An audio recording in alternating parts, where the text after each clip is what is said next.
PM Modi हाल ही में 2 दिवसीय दौरे पर गुजरात में थे। यहां उन्होंने हजारों करोड़ों रुपए की परियोजनाओं का शिलान्यास किया। इस दौरान उन्होंने 25 फरवरी को गुजरात के पंचकुई समुद्र तट पर स्कूबा डाइविंग का आनंद लिया और अपने अनुभव को साझा किया। इस दौरान पीएम मोदी ने भगवान कृष्ण को लेकर कई बातें कही, जिसके बाद ऐसा माना जा रहा है कि कहीं ये मथुरा को लेकर कोई बड़ा संदेश तो नहीं है।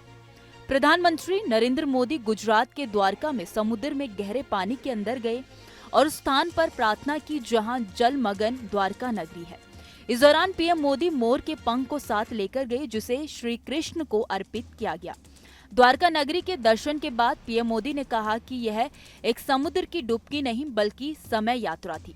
वहीं पीएम मोदी के समुद्र के भीतर जाने और कृष्ण भक्ति के वीडियो की चर्चा सोशल मीडिया से लेकर हर तरफ हो रही है। एक दिन पहले ही प्रधानमंत्री मोदी तमिलनाडु के पल्लडम में जर्मन गायिका कैसेंड्रा माई शिफ्टमैन से मिले। इस मौके पर कैसेंड्रा ने अच्युतम केशवम भजन गाकर प्रधानमंत्री को सुनाया। पीएम मोदी ने उनके गाए कृष्ण भजन की खूब प्रशंसा की।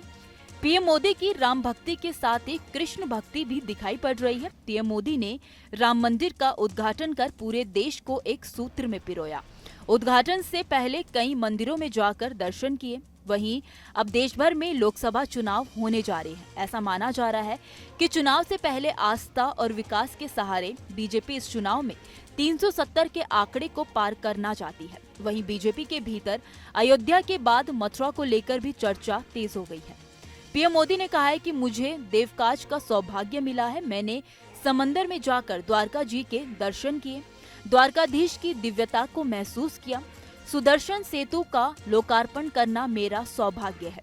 उन्होंने समुद्र में उस जगह डुबकी लगाई जहां जलमग्न द्वारका शहर है। पीएम मोदी ने कहा कि मुझे आध्यात्मिक वैभव और शाश्वत भक्ति के एक प्राचीन युग से जुड़ाव महसूस हुआ।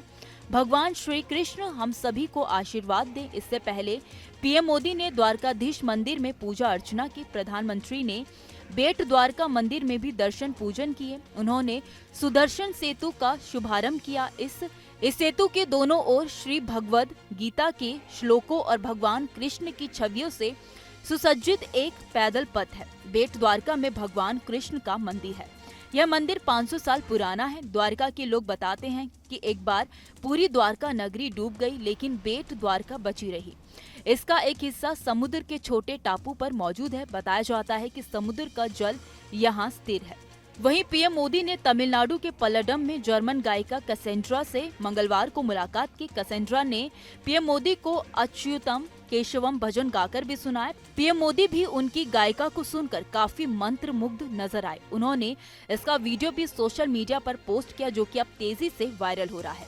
इससे पहले प्रधानमंत्री ने मन की बात कार्यक्रम में भी कैसेंड्रा शिफ्टमैन की जमकर तारीफ की थी। पीएम मोदी ने बताया कि कैसेंड्रा बहुमुखी प्रतिभा की धनी है। वो कन्नड़, संस्कृत, हिंदी, मलयालम, तमिल, उर्दू, असमिया और बंगाली समेत कई भाषाओं में सिंगिंग करती है।